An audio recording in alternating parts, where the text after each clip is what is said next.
So function series में आगे बढ़ते हैं। आज का फॉर्मेट है with parameter but no return value. अगर इसको हम सेंटेंस के अकॉर्डिंग याद रखें तो सेंटेंस क्या बनेगा, टेक समथिंग, मतलब विद पैरामीटर टेक समथिंग। अगर बट नो रिटर्न वैल्यू मतलब but give nothing, value return नहीं करेगा लेकिन पैरामीटर लेगा। इसका मतलब है कि जब हम इस फॉर्मेट के फंक्शन को यूज़ करते हैं, कॉल करते हैं, तो वो फंक्शन पैरामीटर में वैल्यू लेता है, मांगता है कि किस वैल्यू पर काम करना है। उस वैल्यू को यूज़ करके उसका आंसर रिटर्न नहीं करता, इसलिए क्या है, नो रिटर्न। ये तो हम जब इसका प्रोग्राम में एग्जाम पे लेंगे तब क्लियर हो जाए कि वैल्यू रिटर्न करनी नहीं करनी। लेकिन फॉर्मेट के अकॉर्डिंग देखा जाए with parameter no return, value हमें पास करनी है लेकिन बदले में कुछ नहीं मिलेगा, वैल्यू वहीं प्रिंट होगी। इसको स्टार्ट करने से पहले एक बार देखते हैं कि इसका जब हम फंक्शन बनाएंगे इस फॉर्मेट से तो उसका सिंटेक्स क्या होगा।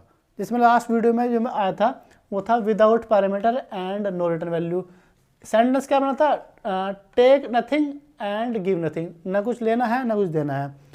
उसका हमने फॉर्मेट देखा था, सिंटेक्स देखा था कि जब उसकी स्टार्टिंग की थी तो वर्ड से की थी, क्योंकि मैंने पहले बताया था आपको जब कोई फंक्शन नो रिटर्न होता है, वैल्यू रिटर्न नहीं करता, तो वो ऑलवेज वॉइड टाइप से बनता है, वॉइड। लेकिन जो फंक्शन वैल्यू रिटर्न करेगा यहाँ वर्ड नहीं आएगा, वो डिपेंड करता है कि रिटर्न क्या कर रहा है, उस टाइप को यहाँ लिखेंगे जब हम नेक्स्ट फॉर्मेट पाएंगे। ओके, अब ये नो रिटर्न है तो क्या आएगा, वॉइड।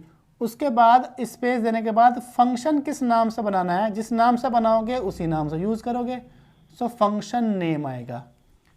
ओके, लेकिन इस बार क्या है, विद पैरामीटर। लास्ट वाली वीडियो में था विदाउट पैरामीटर, तो हमने फंक्शन को यहीं पे पैरेंथेसिस बंद कर दिया था। अगर किसी फंक्शन के पास पैरामीटर होते हैं तो इसके पैरेंथेसिस में पैरामीटर की लिस्ट आती है कि किसको पैरामीटर बनाना है, कितने पैरामीटर बनाने हैं, तो वो पूरी लिस्ट वो आएगी इसके पैरेंथेसिस में। मैं यहाँ लिखता हूँ पैरामीटर लिस्ट। एक पैरामीटर भी हो सकता है, दो भी हो सकता है, 100 भी हो सकता है, कोई लिमिट नहीं है कि आप मैक्सिमम इतने पैरामीटर ले सकते हैं। जितनी रिक्वायरमेंट है उतने पैरामीटर आप ले सकते हैं।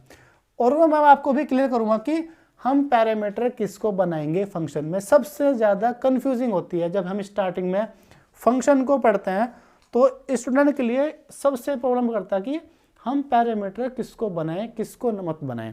तो मैं पहले इसका सिंटेक्स पूरा कर लूँ, उसके बाद बताऊंगा कि पैरामीटर किससे बनाना चाहिए। क्लियर, चलिए पैरामीटर लिस्ट यहाँ पर आ जाएगी, फिर हम कर्ली ब्रेसेस ओपन करेंगे। जो फंक्शन आपको बनाना है, जिस फॉर्मेट पे है, जिस प्रोग्राम का है वो आपके स्टेटमेंट यहाँ डिफाइन कर देंगे और बाद में फंक्शन को क्लोज करेंगे। ये है फंक्शन को डिफाइन करने का तरीका according to this format. Okay, अच्छा, अब इसको जब यूज करेंगे उसे कहते हैं कॉल करना। How to use means call. जब इस फॉर्मेट को फंक्शन को हम कॉल करेंगे, यूज करेंगे, जब किसी फंक्शन को कॉल कहता है तो मैं ये जो टाइप होती है कि इंट है, वॉइड है, कुछ हो रहा है, वो छोड़ते हैं। हमें फंक्शन का नाम और उसके पैरामीटर है या नहीं है, ये इस फॉर्मेट से कॉल होता है। तो फॉर्मेट क्या है, फंक्शन का नाम, यहाँ पाएगा फंक्शन नेम। फंक्शन नेम के बाद इसके पास पैरामीटर है तो हम आर्गुमेंट भी कह सकते हैं, आर्गुमेंट लिस्ट और सेमीकोलन। ये है कॉल करने का तरीका। एक मैं आपको छोटी सी बात बताता हूँ कि पैरामीटर एक्चुअली किसे बोलते हैं और आर्गुमेंट किसे बोलते हैं। वैसे तो दोनों एक ही होते हैं, लेकिन थोड़ा सा डिफरेंस है। वो डिफरेंस ये है कि जब हम किसी फंक्शन को डिफाइन करते हैं, वहाँ पे जो उसके पैरेंथेसिस में आर्गुमेंट डिफाइन करते हैं, उन आर्गुमेंट को पैरामीटर कहते हैं। फंक्शन डेफिनेशन के आर्गुमेंट को पैरामीटर बोलते हैं, फंक्शन की कॉलिंग के आर्गुमेंट को ही आर्गुमेंट कहते हैं। हम इसको पैरामीटर कहते हैं क्योंकि यह डेफिनेशन में है, इसको हम आर्गुमेंट ही बोलेंगे। सही तरीका तो एक्चुअली ये है, अदरवाइज तुम इसको भी आर्गुमेंट कह सकते हो। क्लियर, ठीक है। ये तो था इसका सिंटैक्स कि ऐसे बनाएंगे तो उसको ऐसे कॉल करेंगे। अब सबसे मेन इंपॉर्टेंट बात कि हमको कैसे पता चलेगा कि प्रोग्राम के अंदर, फंक्शन के अंदर पैरामीटर किसको बनाना है और किसको नहीं बनाना है। बहुत सिंपल, बहुत ईजी है। मैं साहब आपसे पूछता हूँ कि अगर किसी नंबर का स्क्वायर निकालना हो तो इसका फॉर्मूला क्या लिखोगे? x equal n multiply n, n number है इसका इनपुट होगा और x में आंसर आ जाएगा, सिंपल है। इनपुट अगर किया जाए इस फॉर्मूले में तो इनपुट कौन होगा, x या n? सिंपल है, n इनपुट होगा, x में तो आंसर आ जाएगा। तो जब फॉर्मूला आपको पता है, जो उसमें इनपुट होता है, इनपुट वाला वेरिएबल ही पैरामीटर में जाएगा, याद है? इनपुट वाला वेरिएबल ही पैरामीटर में आता है। इनपुट के अलावा अगर उस फॉर्मूले में, उस लॉजिक में कितने भी एक्स्ट्रा वेरिएबल यूज हो रहे हो वो पैरामीटर में नहीं आते। सेकंड थिंग, और ये था कि अगर मुझे दो नंबर ऐड कराने हैं a प्लस बी, ये दो नंबर को ऐड करने का फॉर्मूला है। इन दो नंबरों में ऐड करने के लिए कितने वेरिएबल की वैल्यू इनपुट करनी पड़ेगी, a और b की, दो वेरिएबल इनपुट होंगे। तो अगर हम इस प्रोग्राम को इस फॉर्मेट से बनाए पैरामीटर लेके, तो a और b बनेंगे पैरामीटर, ठीक है। एक फॉर्मूला होता है सिंपल इंटरेस्ट निकालने का, उसका फॉर्मूला आप जानते हो, p into r into t divide by 100, ये फॉर्मूला। अगर इस फॉर्मूले में पूछूं आपसे कि कौन इनपुट होगा इसमें, पी आर टी इनपुट होंगे और आंसर किस में आ जाएगा, एसआई के अंदर आ जाएगा। तो इस प्रोग्राम को इस फंक्शन से अगर डिफाइन करके बनाए पैरामीटर लेके, तो पी आर एंड टी बनेंगे पैरामीटर, ये वाला वेरिएबल पैरामीटर नहीं बनेगा। तो ये थी पैरामीटर की पहचान। हमेशा पैरामीटर उसको बनाना होता है जो इनपुट होगा, उसके अलावा जो उस प्रोग्राम में एक्स्ट्रा वेरिएबल यूज होंगे वो पैरामीटर की लिस्ट में नहीं आएंगे। क्लियर बात? अब हमने इस फंक्शन के फॉर्मेट से एक छोटा सा एग्जाम्पल लेना कि कैसे हम जज करेंगे कि पैरामीटर कौन आएगा, और उसको प्रोग्राम में डिफाइन करके फिर यूज़ कैसे करेंगे प्रॉपर तरीका। उसके बाद हम प्रैक्टिकल के अंदर भी इसको इम्प्लीमेंट करके देखेंगे। बात क्लियर है? तो वो छोटा सा एग्जाम्पल लिया कि हमें यूजर से एक नंबर इनपुट करना है और उसका स्क्वायर निकालना है इस फंक्शन के फॉर्मेट से, मतलब पैरामीटर लेके। क्लियर है बात? चलिए शुरू करते हैं। चलिए शुरू करते हैं इसका प्रोग्राम। जैसे मैंने सिंटैक्स में लिखाया था, सबसे पहले तो आएगा यहाँ पे वॉइड, उसके बाद फंक्शन का नाम, जैसे हमने स्क्वायर निकालना तो उसी बेस पर रख दो तो अच्छी बात है। यहाँ पर आ जाएगा स्क्वायर, स्क्वायर हमने फंक्शन का नाम डिफाइन कर दिया यहाँ पे। अब पैरामीटर मैंने आपको क्या बताया, जो इनपुट होगा वही पैरामीटर बनेगा। तो स्क्वायर में तो एक वाली इनपुट होगी n की, तो हम पैरामीटर के अंदर एक ही वेरिएबल लेंगे n। इस तरह से ये बन गया पैरामीटर। और स्क्वायर निकालने का फॉर्मूला मैंने आपको बताया था कि x equal n into n, ये फॉर्मूला होता है। n इनपुट होगा वो पैरामीटर में आ गया, लेकिन इसमें तो x का भी यूज हो रहा है, तो ये लेकिन इनपुट नहीं होने का ना, इसलिए पैरामीटर में नहीं आएगा, ये फंक्शन के यहाँ पर डेफिनेशन में आएगा नॉर्मल तरीके से। इसके अलावा अगर कोई और भी प्रोग्राम है, सपोज फैक्टर निकालने का है, प्राइम नंबर का है, फिबोनाची सीरीज, बहुत सारे प्रोग्राम होते हैं, आर्मस्ट्रांग नंबर वगैरह, उसमें इनपुट तो एक वैल्यू होती है कि नंबर, लेकिन यूज बहुत सारे होते हैं वेरिएबल। तो वो इनपुट वाला वेरिएबल तो यहाँ आएगा, एक्स्ट्रा वेरिएबल यहाँ आएंगे। तो उसमें हम फॉर्मूले के बेस पर देखा है एक्स एक्स्ट्रा वेरिएबल है, ये उसको यहाँ पर डिफाइन कर दिया। क्लियर है? एक और बात, जब फंक्शन से हम विद पैरामीटर के फॉर्मेट से कोई प्रोग्राम डिफाइन करते हैं, फंक्शन डिफाइन करते हैं, सो उस फंक्शन में हमें इनपुट करने की जरूरत नहीं पड़ती। मींस वो फंक्शन इनपुट नहीं करता वैल्यू को जिसमें पैरामीटर होते हैं। समझ आया? उस फंक्शन में वैल्यू इनपुट नहीं की जाती जिसमें पैरामीटर होता है, क्योंकि जब ये फंक्शन कॉल किया जाएगा, यूज किया जाएगा, तो इसको वैल्यू पास करनी पड़ेगी। मींस मैं आपको एक छोटा एग्जाम्पल बताता हूँ कि जैसे हम बहुत सिंपल यूज करते हैं फंक्शन, आप सब जानते हो, printf function. Printf function is a common function जो वैल्यू को प्रिंट करता है। क्या ये अपनी साइड से प्रिंट करता है या जो हम इसको बोलते हैं प्रिंट करें वो प्रिंट करता है? ऑब्वियसली जो हम इसमें लिखेंगे वो प्रिंट करेगा। तो मैंने इसमें लिखा है हेलो, तो ये क्या प्रिंट करेगा फंक्शन, ये आउटपुट पे हेलो प्रिंट करेगा। करेगा ना, सब जानता है। अगर मैं इसको बोलूँ प्रिंटफ में, मैंने लिख दिया यहाँ पे इस बार गॉड इज़ वन, ये मैंने एक सिंपल मैसेज लिखा गॉड इज़ वन, तो क्या प्रिंट करेगा फंक्शन, ये गॉड इज़ वन। क्लियर है? अगर मैंने यहाँ पे एक वेरिएबल डिफाइन कर लिया a, उसमें वैल्यू है 50, और मैंने प्रिंटफ के अंदर यहाँ पे लिखा %d और a की वैल्यू प्रिंट करा दी, तो क्या प्रिंट होगा 50। ये क्लियर है? तो प्रिंटफ उस चीज को प्रिंट कर रहा है जो हम इसके ब्रैकेट में लिख रहे हैं, इसके अलावा ये और कुछ काम नहीं करेगा। इट मीन्स यही पैरामीटर है, यही पैरामीटर है। ये तो प्रिंट करना एग्जाम्पल है। एक फंक्शन होता है सी लैंग्वेज के अंदर, उसका नाम है फंक्शन का नाम है स्क्वायर रूट, SQRT। ये स्क्वायर रूट निकालता है। किसका स्क्वायर रूट निकाल लेगा? जो भी हम इसमें वैल्यू पास करेंगे, इसको देंगे, उसका स्क्वायर रूट निकाल देगा। अब ये 25 का स्क्वायर रूट निकाल लेगा और आंसर दे देगा। क्या ये अपनी साइड से निकाल लेगा? जब ना आगे स्क्वायर रूट निकालना, अगर मैं इसको यहाँ से हटा दूँ और इसको यूज़ करूँ ब्लैंक रख के, तो इसमें आएगी एरर कि किसका निकालना है स्क्वायर रूट, वैल्यू दो। सिंपल सी बात है। तो आपको वैल्यू कौन दे रहा है? इसको वैल्यू वो दे रहा है जो इसको यूज़ कर रहा है। जहाँ पे इसको यूज़ किया जा रहा है वैल्यू यहाँ वहाँ से मिलेगी। तो वो फंक्शन कभी वैल्यू इनपुट नहीं करेगा जिसके पास पैरामीटर होता है। ऐसे ही जो स्क्वायर फंक्शन बनेगा, इसको जब यूज़ करेंगे वैल्यू वहाँ से मिलेगी। वो आप इनपुट करके वैल्यू दो या डायरेक्ट पास करो, वो टेंशन होती है जो फंक्शन कॉल कर रहा है, जहाँ पर किया जा रहा है। इस फंक्शन में इनपुट नहीं होगा, ये बात आपको याद रखनी है। ये चेंज आया है पिछले फॉर्मेट में और इस वाले फॉर्मेट में।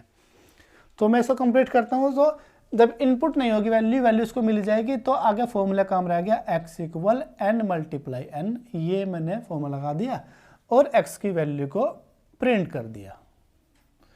यहाँ पे लिख दिया the square is percentile d, और यहाँ पे x की वैल्यू प्रिंट हो गई। ये मेरा फंक्शन कंप्लीट हो गया। अब इसको कोई एग्जीक्यूट कर तो हो नहीं पाएगा क्योंकि इसे मेन नहीं है, तो मेन इसका ड्राइवर है, वो चलाएगा इसको। तो यहाँ पे हम मेन फंक्शन डिफाइन करेंगे, इंट मेन। अब यहाँ पे मुझे स्क्वायर निकालना है, और स्क्वायर निकालने के लिए मेन ने क्या किया, एक वेरिएबल लिया और उसको इनपुट कर लिया। प्रिंटफ में लिखा एंटर एनी नंबर, और उस नंबर को मैंने स्कैनफ से गेट कर लिया n नाम के वेरिएबल में। n नाम के वेरिएबल में मैंने उसको गेट कर लिया। अब मेन चाहता है कि जो वैल्यू इनपुट हुई है उसका स्क्वायर निकल जाए, और स्क्वायर निकालने का जो लॉजिक है वो इसके अंदर लिखा हुआ है। अब इसको हमें यूज़ करना है, इस फंक्शन को यूज़ करना है, और जो तुमने वैल्यू इनपुट कराई है मेन ने, वो वैल्यू इससे पास की जाएगी। अब ये उसी वैल्यू का स्क्वायर निकाल देगा। अब यूज़ कैसे करेंगे? मैंने कहा था कि जब यूज़ करते हैं हमें ये फॉर्मेट मैच रखना पड़ता है, वॉइड इंट से कोई मतलब नहीं होता। तो फंक्शन नाम क्या है? स्क्वायर। यहाँ पे स्क्वायर लिखेंगे, जो इनपुट होता है बस वही पैरामीटर, वही आर्गुमेंट बन जाता है, और कुछ नहीं। एक आर्गुमेंट है तो हम यहाँ एक आर्गुमेंट लेंगे, यहाँ पर 2 आर्गुमेंट होंगे तो 2 होने चाहिए। ऐसे नहीं कि यहाँ पर तो 2 पैरामीटर है, 2 आर्गुमेंट है, आप एक पास कर रहे हैं तो फॉर्मेट मिसमैच हो जाएगा, फिर आएगी एरर। तो हमें कॉलिंग का फॉर्मेट मैच करना होता है डेफिनेशन फंक्शन के फॉर्मेट से। क्लियर है? तो ये जैसे प्रोग्राम चलेगा। अब मैं इसको कंप्लीट करता हूँ। गेट ch आप लगा सकते हैं, नहीं भी लगा सकते। ये टर्बो में चलता है, अब रिक्वायरमेंट होती है। VS कोड में रिक्वायरमेंट नहीं होती, रिटर्न 0। ये मैंने फंक्शन बना दिया है। अगर इस प्रोग्राम को मैं रन करता हूँ, तो इसको हम प्रैक्टिकल देखें करके, जब रन करेंगे तो प्रोग्राम चलता है मेन फंक्शन से। आप मेन के अलावा कितने फंक्शन बना लो, लेकिन प्रोग्राम एग्जीक्यूट मेन से ही होगा। तो मेन से चलना स्टार्ट हुआ। इससे अगर आउटपुट की बात करें हम, जब इसका आउटपुट आएगा तो लिखा आ जाएगा एंटर एनी नंबर, लिखा आएगा आउटपुट पे एंटर एनी नंबर। नंबर आपने देना कोई, मैंने सपोज ले लिया यहाँ पे 5 नंबर लिया, वो वैल्यू आ गई स्कैनफ के थ्रू, एन में आ जाएगी वैल्यू 5। अब उसके बाद यहाँ पर क्या हुआ, स्क्वायर फंक्शन को यूज़ कर लिया। जो बोलते हैं यूज़ करना मीन्स कॉल करना। जैसे कॉल होगा तो ये इसके पास जाएगा जहाँ इसको डिफाइन किया हुआ, यहाँ पहुँच जाएगा। यहाँ से अगर मैं n को सपोज करो हटा देता हूँ, तो वो पूछा कि वैल्यू कहाँ है जिसका स्क्वायर निकालना है, क्योंकि इसे वैल्यू चाहिए। आपने वैल्यू पास नहीं की तो वैल्यू नहीं मिलने की, तो क्या आएगी? एरर। उसे वैल्यू चाहिए होती है, तो हमने क्या पास करना पड़ेगा? n पास कर दिया, क्योंकि n इनपुट कर रखा है। अब n की वैल्यू जो हमने इनपुट मानी थी 5, वो पास कर दी, तो ये जाएगी वैल्यू इस ये n में कॉपी हो जाएगी, कॉपी कर लेगा उसकी। फिर एक अपना लेकर वेरिएबल एक्स्ट्रा, मैंने कहा था कि एक्स्ट्रा वेरिएबल यहाँ पाएंगे, तो n × n x में आंसर आ जाएगा, और आउटपुट पा दिखाएगा द स्क्वायर इज, x में क्या आंसर आएगा? 25। द स्क्वायर इज 25, और ये प्रोग्राम बंद। वापस से क्या हुआ, प्रोग्राम बाहर आ जाएगा, जहाँ से कॉल हुआ था प्रोग्राम वापस नहीं पाता है, और उसके बाद क्या है, रिटर्न से प्रोग्राम बंद हो जाएगा। ये यहाँ पे कर्ली ब्रेसिस है, सिंपल ऐसे बनता है प्रोग्राम। अभी एक बार होती है कि कन्फ्यूज स्टैंड को, जो वेरिएबल जिस फंक्शन में यूज़ होता है उसको उसी फंक्शन में डिक्लेयर करना जरूरी है। क्या मेन के अंदर x का कहीं यूज़ है? नहीं है, तो मैंने उसको इंट की लिस्ट में नहीं लिया। x का यूज़ कहाँ पे है? इसके अंदर है, तो जहाँ पर यूज़ होना उसको वहीं पे लेंगे। और दूसरी बात है कि हमने एक नंबर इनपुट करना था, एक ही पैरामीटर बनाया पैरामीटर। अगर 2 नंबर इनपुट करने होते तो 2 पैरामीटर बनाते। ठीक है, क्लियर है बात ये? तो हमें इसका देना कि प्रैक्टिकल एक्चुअल में कैसा है। अब एक चीज़ मैं थोड़ा सा चेंज करता हूँ कि अगर मुझे इस फंक्शन को रीयूज़ करना है, मान लो मेरा काम हो चुका है ऐसे, मैं इसका फ़ायदा बता रहा क्या है। सपोज करो आपके पास डायरेक्ट वैल्यू है, क्वेश्चन में वैल्यू है कि 12 नंबर है, 12, इसका स्क्वायर निकालना है आपको, इनपुट नहीं करना। अगर 12 का स्क्वायर निकालना है, इसका नंबर गिवन है, सो आप उसको डायरेक्ट भी यूज़ कर सकते हो इस तरह से। मैंने यहाँ पर दोबारा लिख दिया स्क्वायर, और नंबर आपके पास ऑलरेडी है तो वह आप डायरेक्ट वैल्यू भी पास कर सकते हैं। उसके बाद आप गेट ch और रिटर्न लगा सकते हो इस तरह से। वैल्यू फंक्शन को डायरेक्ट भी पास कर सकते हैं या यूज़र से इनपुट लेकर भी पास कर सकते हैं, दोनों तरीके हैं। ये है, इसका मतलब होता है फंक्शन से प्रोग्राम को डिफाइन करना, और फंक्शन के अंदर पैरेंथेसिस में ब्रैकेट है तो पैरामीटर हो जाएंगे, और जो यहाँ पर यूज़ किया तो यहाँ भी पैरामीटर आर्गुमेंट लेने पड़ेंगे।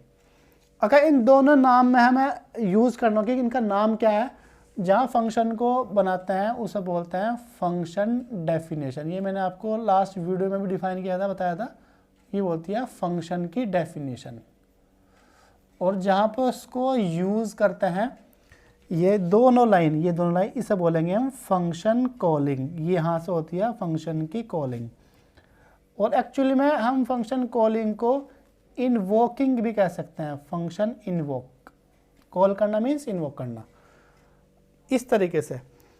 तो ये था इस फॉर्मेट का जो मैंने आया था, with parameter but no return value. देखो फंक्शन में पैरामीटर है, इस फंक्शन के अंदर कहीं भी रिटर्न यानी इस स्टेटमेंट का कोई भी जिक्र नहीं है, with parameter but no return value.